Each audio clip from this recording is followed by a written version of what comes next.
Hello everyone, welcome to Rimple maths classes. तो class 10th का हम आज क्या करेंगे, 1.3 एक्सरसाइज का इंट्रोडक्शन करवाऊंगी मैं आपको। तो सबसे पहले आपको क्या देखने को मिलता है, रिविजिटिंग इरेशनल नंबर्स, ये टॉपिक है हमारा। भी हम इरेशनल नंबर को रिवाइज कर लेते हैं। मैंने आपको प्रीवियस लेक्चर में बताया है कि रेशनल नंबर और इरेशनल नंबर में हमारा क्या फर्क होता है।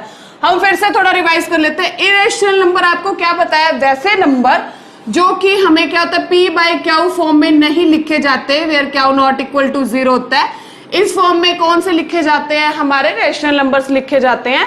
और हम क्या कहते हैं, मान लो डेसिमल के बाद कोई पॉइंट फ्रैक्शनल और डेसिमल के बाद जैसे 1.2, 3, 4, 5 एंड सो ऑन चलता जाए, डेसिमल के बाद कोई भी हमारा क्या हो, टर्मिनेटिंग टर्म ना हो, non terminating and non repeating. मतलब जैसे 2, 3, 4, 5 है, ये रिपीट नहीं हो रहा, आगे कुछ 6, 7, 8, 9, 10 आ जाएगा मान लो। तो इस टाइप के हमारे नंबर्स भी क्या होते हैं, इरेशनल नंबर। जैसे मान लो आ गया 1.10 आ गया, आफ्टर दैट 100 आ गया, आफ्टर दैट 1000 आ गया एंड सो ऑन। तो ये भी क्या है, डेसिमल के बाद नॉन टर्मिनेटिंग टर्म है और रिपीट भी नहीं हो रहा, तो इस टाइप की टर्म भी क्या होती है, इरेशनल नंबर। अगर यही आ जाता 1.10, 10, 10, 10 एंड सो ऑन। सबसे पहले मैंने देखा डेसिमल के बाद क्या है, non repeating but sorry non terminating, but ये क्या हो रहा है, रिपीट हो रहा है। देखो 10, 10, 10, 10, 10, 10 रिपीट हो रहा है। दैट मीन्स इसे मैं क्या लिख सकती हूँ, 1.10 पे बार। डेसिमल के बाद अगर नॉन टर्मिनेटिंग टर्म है बट रिपीटिंग है तो वो क्या बन जाता है, रेशनल नंबर बन जाता है। तो यही फर्क है इसमें दोनों में कि अगर नॉन रिपीटिंग है, नॉन टर्मिनेटिंग है तो इरेशनल, और अगर नॉन टर्मिनेटिंग बट रिपीटिंग है तो रेशनल नंबर। एक और यहाँ पे जैसे मैंने आपको बताया था कि √2, √3 एंड पाई, ये सब क्या होते हैं, हमारे इरेशनल नंबर्स होते हैं। यहाँ पे एक बात आती है कि √p is irrational whenever p is क्या है, हमारा प्राइम।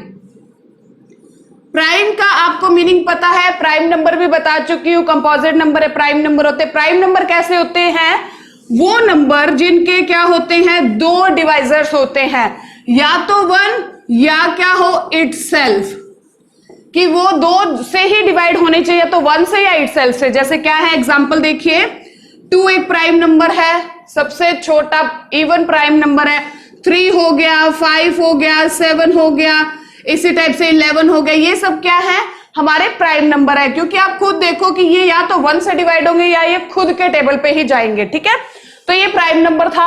ये कहता है अगर p रूट के अंदर कोई भी प्राइम नंबर हो तो वो हमेशा क्या होगा, इरेशनल ही होगा। बट ये बात जरूरी नहीं है कि सिर्फ प्राइम पे ही इरेशनल नंबर हो। आप एग्जांपल लो, क्या 12 एक प्राइम नंबर है? नहीं है। क्यों? क्योंकि 12 के डिवाइजर्स कौन है, 1 भी है, 2 भी है, ठीक है, 3 पे भी जाता है, 4 पे भी जाता है, 6 पे भी जाता है और 12 पे भी जाता है। तो इसके तो कितने सारे डिवाइजर्स हो गए। दैट मीन्स 12 है वो एक कंपोजिट नंबर है। तो अगर मैं √12 करूंगी तो भी मुझे आंसर क्या मिलेगा, एक इरेशनल नंबर मिलेगा। तो ये बात जरूरी नहीं है कि सिर्फ √p इरेशनल होगा जब p प्राइम होगा। p प्राइम ना भी हो तो ऐसे केसेस में भी √p क्या आ जाएगा, इरेशनल आ जाएगा। 15 ले लो आप, 15 क्या है, हमारा एक कंपोजिट नंबर है, 1 पे जाता है, 3 पे जाता है, 5 पे जाता है, 15 पे जाता है, और आप √15 करोगे तो भी आपका आंसर क्या मिलेगा, इरेशनल नंबर। तो ये बात तो ठीक है कि √p इरेशनल होगा जब p क्या होगा, प्राइम होगा। बट ऐसे केसेस भी आ जाएंगे जिसमें क्या p प्राइम नहीं होगा, तो भी हमें आंसर क्या मिलेगा, इरेशनल नंबर मिलेगा। तो ये तो क्या था, हमारा थोड़ा सा रिवाइज हो गया इरेशनल नंबर। अब मैं आपको थ्योरम बताती हूँ। थ्योरम क्या है हमारे पास, देखिए, let p be a prime number. p क्या है, हमारा प्राइम नंबर है। प्राइम नंबर आपको पता ही है क्या होता है, if p divides a square then p divides a, where a is a positive integer. a कोई भी पॉजिटिव इंटीजर होगा, इंटीजर आपको पता ही है क्या होता है। तो ये कहता है अगर p divides a square, p अगर a स्क्वायर को डिवाइड करता है तो p a को भी डिवाइड करेगा। एग्जांपल लेके देख लो, चाहे इसे मान लो p क्या लेना, हमारा प्राइम नंबर होना चाहिए। फॉर एग्जांपल मैंने p ले लिया 2 एक प्राइम नंबर है, तो a ले लिया, मान लो मैंने 2 ले लिया, या आप a को 4 ले लो, बेशक a को क्या ले लिया, 4 ले लिया। अब देखो क्या 2 डिवाइड्स 4 है, बिल्कुल है। तो अब यहाँ पे a स्क्वायर क्या हो जाएगा, 4 का स्क्वायर हो जाएगा, दैट मीन 60। अब ये थ्योरम क्या कहता है कि p डिवाइड्स a स्क्वायर, ये बात है, दैट मीन्स क्या है 2 डिवाइड्स 16, ठीक है ना ये बात। अब ये कहता है अगर 2 16 को डिवाइड करता है तो 2 4 को भी डिवाइड करेगा, ऑब्वियसली है। तो ये कहता है ना कि देन p डिवाइड्स a, इसका मतलब क्या हो जाएगा 2 डिवाइड्स 4। तो ये बात क्या है, ट्रू है। खुद देखो, अगर कुछ भी प्राइम नंबर आप लोगे, अगर वो a स्क्वायर को डिवाइड करेगा, दैट मीन्स वो a को भी डिवाइड करेगा, ठीक है। आप कुछ भी एग्जाम, तो मैंने वैसे जर्नल एक एग्जांपल से आपको बता दिया। तो यहां पे ये जर्नल बात यहां पे करेंगे हम थ्योरम में कि क्या होगा, p कोई भी प्राइम नंबर हो, अगर p a स्क्वायर को डिवाइड करता है तो p a को भी डिवाइड करेगा, ठीक है। इस थ्योरम का यूज आपको एक्सरसाइज में क्वेश्चंस के अंदर करना है, तो इस चीज को ध्यान रखना। Then p divides a square when p is prime number, then p divides a also, ठीक है। नेक्स्ट थ्योरम देखिए, नेक्स्ट थ्योरम क्या है, √2 इज इरेशनल। ये वाली थ्योरम बहुत अच्छे से देखना, इसकी लैंग्वेज होगी, क्योंकि ये जो है लैंग्वेज ये एज इट इज एक्सरसाइज में क्वेश्चंस में यूज होगी। तो देखो पहला स्टेप हमारा क्या है, यहाँ पे पहले मैं आपको थ्योरम करवाती हूँ, फिर मैं आपको स्टेप्स में बताऊंगी कि आपको याद कैसे रखना है ये। तो पहला स्टेप है, let us assume to the contrary that √2 is rational. हम कोई थ्योरम की स्टार्टिंग कैसे करेंगे प्रूफ की, कि प्रूफ करना था √2 इज इरेशनल, बट हम स्टार्ट करेंगे कि √2 क्या है, रैशनल है। कॉन्ट्रेरी क्या होता है, यहाँ पे एक हम ऐसा कॉन्ट्राडिक्शन होता है। कॉन्ट्राडिक्शन का मीनिंग क्या होता है, सबसे पहले ये देखिए आप, कॉन्ट्राडिक्शन, इसमें क्या होता है, हम किसी भी थ्योरम का या किसी क्वेश्चन को प्रूव करते हैं ना, सॉल्यूशन, तो हम पहले मान लेते हैं कि जो हमें प्रूव करना है उसका अपोजिट क्या है, ट्रू है। जैसे मैंने यहां पे लिया है √2 इज इरेशनल प्रूव करना है, बट मैंने क्या लिखा है, √2 इज रैशनल। मैंने क्या लिखा, √2 इज रैशनल, ठीक है। फिर क्या होगा, मैं ना क्वेश्चन के स्टेप्स करूंगी सॉल्यूशन के अंदर, वो स्टेप्स जब खत्म होंगे तो मेरा लास्ट में जो आंसर आएगा वो ये आएगा कि √2 इज नॉट रैशनल, यानी कि √2 इज इरेशनल आ जाएगा मेरा आंसर। इसका मतलब क्या है, जो मैं स्टेटमेंट ट्रू सोच के चली थी, मान के चली थी, जो करेक्ट मान के चली थी, बट मुझे उसका आंसर क्या मिलता है, इनकरेक्ट मिलता है। ऐसी कोई बात होती है तो उसे क्या बोला जाता है, कॉन्ट्राडिक्शन। वो कॉन्ट्राडिक्ट कर गया हमारा रिजल्ट। तो कॉन्ट्राडिक्शन क्या होती है, पहले हम जो स्टेटमेंट करेक्ट मान के चलते हैं, फिर हम प्रूफ करते हैं, स्टेप्स लगाते हैं, और लास्ट में हमारा आंसर आ जाता है कि जो हमने स्टेटमेंट मानी वो इनकरेक्ट आ गई, ठीक है। तो इनकरेक्ट आ गई, इसका मतलब जो हमने माना था वो तो गलत आ गया, फॉल्स आ गया, जो ट्रू मान के चले थे वो फॉल्स आ गया। ऐसा जब कोई स्टेप होता है उसका मतलब क्या होता है, दैट इज कॉन्ट्राडिक्शन, ठीक है। क्लियर होगी बात कि पहले कोई करेक्ट स्टेटमेंट मान के चलेंगे, बट रिजल्ट उसका अपोजिट मिलेगा, हमें इनकरेक्ट स्टेटमेंट मिलेगी। इनकरेक्ट मिल गई तो हम क्या लिखेंगे, ये कॉन्ट्राडिक्शन हो गई, तो √2 क्या हो जाएगा, इरेशनल नंबर हो जाएगा। ये बात क्लियर होगी कि कॉन्ट्राडिक्शन क्या चीज होती है। तो यहां मैंने क्या माना, let us assume to the contrary, ये वही चीज है जो बताया आपको, दैट √2 इज रैशनल। मैं √2 रैशनल मान के चलूंगी, बट मैं क्वेश्चन जब पूरा करूंगी, यहां पे थ्योरम प्रूफ करूंगी, लास्ट में आ जाएगा कि √2 इज नॉट रैशनल, यानी कि कॉन्ट्राडिक्शन आ जाएगी। फिर सीधा मैं क्या लिखूंगी कि √2 इज इरेशनल नंबर। तो यहां से ये बात क्लियर होगी। तो नेक्स्ट स्टेप क्या होगा, पहला स्टेप हमारा क्या हो गया, let us assume to the contrary that √2 is rational. तो हमने √2 को रैशनल माना है, और आपको पता है कि हमारे जो रैशनल नंबर्स होते हैं वो कैसे लिखे जाते हैं, p/q form where q not equal to 0, इस फॉर्म में लिखे जाते हैं। कोई भी रैशनल नंबर हो गया, तो यहाँ पे हम नेक्स्ट स्टेप क्या लिखेंगे, so we can find integers a और b, p और q क्या होते हैं हमारे यहाँ पे, इंटीजर्स होते हैं। यहाँ पे मैंने r एंड s ले लिया, where s not equal to 0 that दैट, तो हमने √2 को कैसे लिख लिया, r/s फॉर्म के अंदर। क्यों लिखा, क्योंकि मैंने √2 को रैशनल माना। रैशनल कैसे लिखा जाता है, p/q form where q not equal to 0। यहां तक समझ आ गया होगा। नेक्स्ट स्टेप क्या है, सपोज r और जो s है हमारे, कहता है r and s have a common factor other than 1। अगर ये कहता है आर, मान लो फॉर एग्जाम्पल आर ले लिया 3, एस ले लिया 6, ये आ गया फॉर एग्जाम्पल, मैंने वैसे बताया, तो दैट मीन मैंने 3/6 लिखा ना। इस लाइन का मीनिंग बता रही हूं मैं आपको जस्ट। ये कहता है अगर आर और एस में 1 को छोड़ के और कुछ भी कॉमन है, अब जैसे यहां पे कॉमन है ना, ये 6 क्या लिख सकती हूँ, ये 3 के टेबल पे जाता है। कहता है अगर आर और एस में कुछ भी कॉमन है तो उसे उस कॉमन फैक्टर से कैंसिल आउट कर दो और ऐसा बना दो कि उन दोनों में फिर दोबारा 1 को छोड़ के कुछ भी कॉमन ना हो। तो देखो इसको कैंसिल आउट कर दे तो 1/2 आ गया आपका आंसर। अब खुद देखो क्या 1/2 में कुछ भी कॉमन है, 1 को छोड़ के नहीं है ना। तो यही बात ये कह रहा है, या आप कुछ भी ले लो, आप अगर मान लो आर को ले लो 2 और एस को ले लो 8 ले लो, दैट मीन्स 2/8 लिखा। ये कहता है इसमें 1 को छोड़ के और भी कॉमन आ रहा है ना, तो कैंसिल आउट कर दो, दैट मीन्स 1/4 लिखो। कुछ भी कॉमन आए उसको कैंसिल कर दो और ऐसा बना दो, छोटा बना दो कि 1 को छोड़ के कुछ भी कॉमन ना हो। यही बात कह रहा है यहाँ पे। देखो कहता है suppose r and s have a common factor, अगर आर और एस में कॉमन फैक्टर है अदर देन 1 को छोड़ के, then we divide by the common factor to get a by b। ये बात क्लियर होगी। अब a by b क्या है, जैसे यहाँ पे 2/8 था, 1 को छोड़ के 2 कॉमन था, मैंने काट दिया 1/4, दैट मीन्स 1/4 क्या आएगा मेरे पास, a by b आएगा, कि इसमें 1 को छोड़ के और कुछ भी कॉमन नहीं होगा। अब कहता है where a and b are coprime. Coprime क्या होते हैं, को प्राइम ऐसे नंबर्स होते हैं, जैसे मैंने क्या लिखा 1/4 लिखा, इन दोनों में बताओ 1 को छोड़ के और कुछ भी कॉमन है, बिल्कुल नहीं है। आप कुछ भी लिख लो, 5/2 लिख लो, क्या इसके अंदर 1 को छोड़ के कुछ भी कॉमन है, नहीं है। और क्या लिख सकते हो आप, 6/11 लिख लो। तो ऐसे दो नंबर्स जिनके अंदर 1 को छोड़ के और कुछ भी कॉमन ना हो, उसे क्या बोलते हैं, को प्राइम बोलते हैं नंबर्स। ठीक है, यहां तक समझ आ गया होगा। अब क्या है, √2 = a/b था, ये b ऊपर चला जाएगा, यहां से क्या आ जाएगा मेरे पास स्टेप b = a। ठीक है, ये यहां पे मल्टीप्लाई हो गया। अब हम क्या करेंगे, स्क्वेयरिंग ऑन बोथ साइड्स, तो क्या आ जाएगा हमारे पास, squaring on both sides.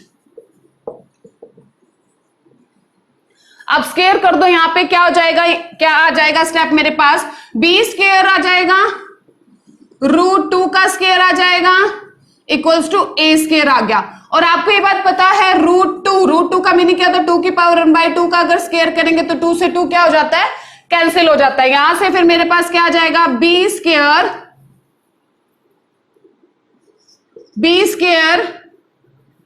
2 = a²। अब आप खुद देखो, a² = 2 × b² है, यहां से मैं क्या लिख सकती हूं, therefore a² is divisible by 2 हो जाएगा, क्योंकि 2 × समथिंग मल्टीपल 2 ही आएगा आंसर, तो 2 का ही डिविजिबल। तो यहां से हम क्या लैंग्वेज लिखेंगे, therefore a² is divisible by 2। तो आप खुद सोचो, अगर a² डिविजिबल बाय 2 है तो a भी क्या होगा, डिविजिबल बाय 2 होगा। तो यहां से क्या लिखोगे, it follows that bye that theorem क्या हो जाएगा, a is also divisible by 2 हो जाएगा। ये बात क्लियर हो गई कि a भी क्या होगा, डिविजिबल बाय 2 होगा। तो हम यहां से क्या लिख सकते हैं, तो यहां पे मेरे पास क्या आ गया, देखिए कि b² × 2 = a²। दैट मीन्स यहां पे b कुछ भी होगा तो भी ये क्या आएगा, 2 का मल्टीपल ही आएगा। इसका मतलब हम क्या लिख सकते हैं, देयरफॉर 2 डिवाइड्स a²। ये 2 किसको डिवाइड्स कर रहा है, a² को। तो अगर 2 डिवाइड्स a² है, देन बाय दैट थ्योरम क्या हो जाएगा, it follows that 2 divides a।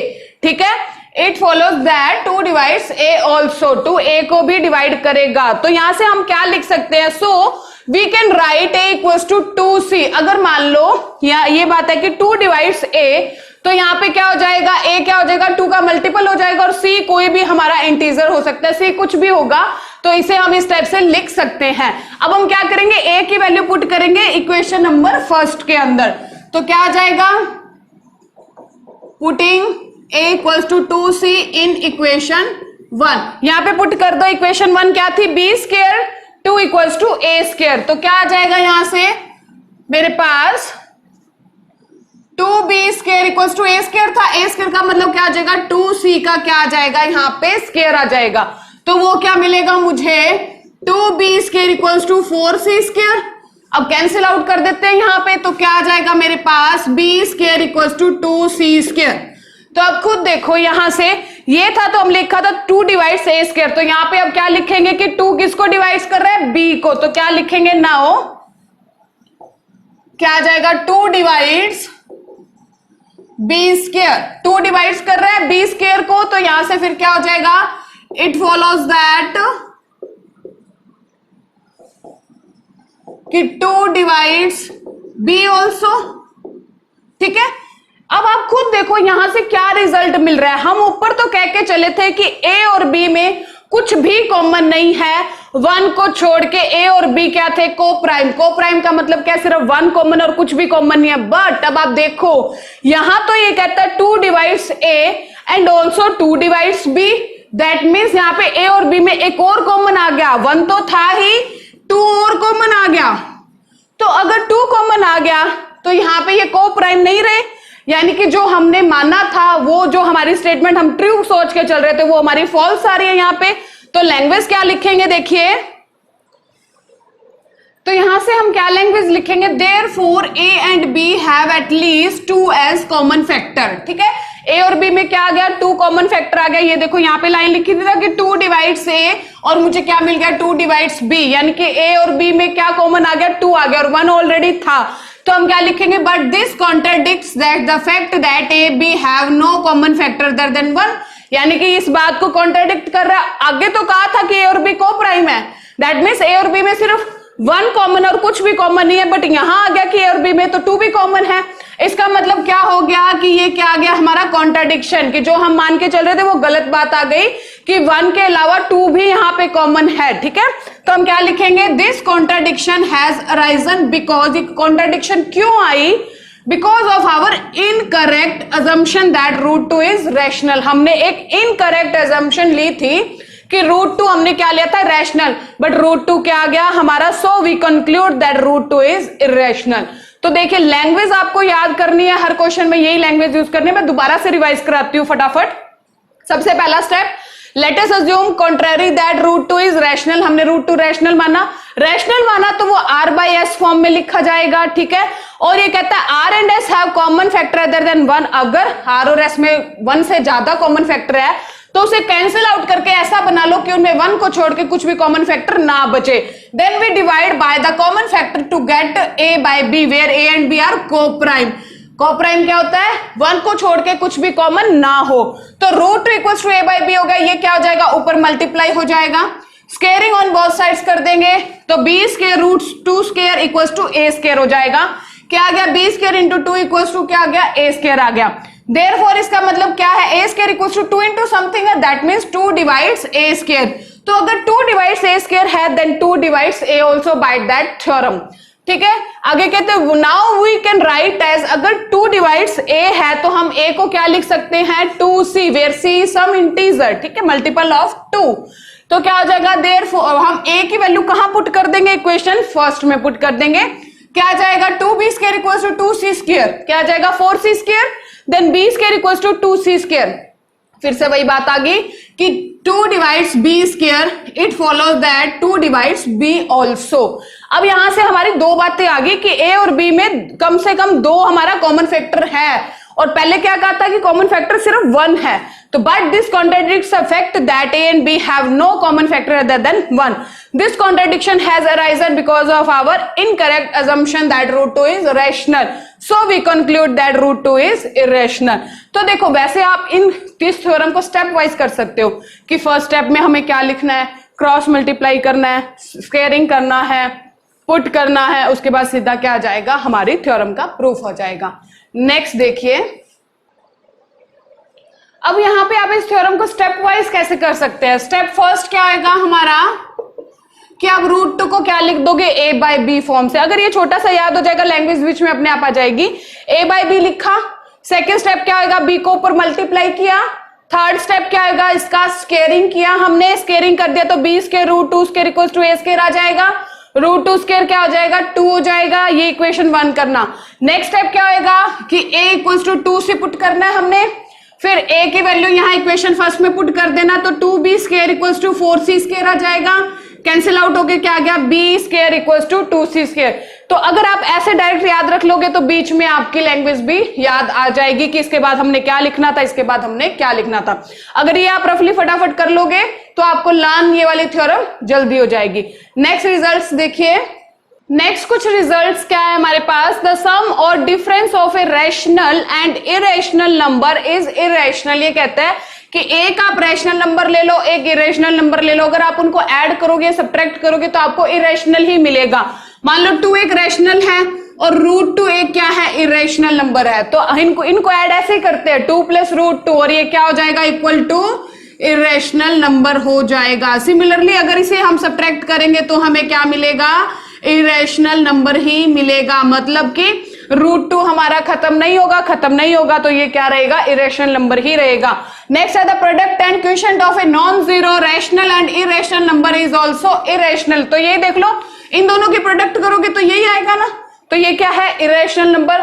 Quotient क्या हो जाएगा, 2/√2 हो गया मान लो, ठीक है। वेयर क्या कहता है ये कि हमारा जो नीचे वाला वो क्या होना चाहिए, नॉन जीरो होना चाहिए, तो वो भी हमारा रिजल्ट क्या आएगा, एक इरेशनल नंबर ही आएगा। तो ये बातें क्या हो जाएगी, हम एक्सरसाइज में भी डिस्कस करेंगे, वहां पे कुछ क्वेश्चंस है। तो नेक्स्ट लेक्चर में मैं आपको एक्सरसाइज करवाऊंगी 1.3। आज के लिए इतना ही, थैंक यू।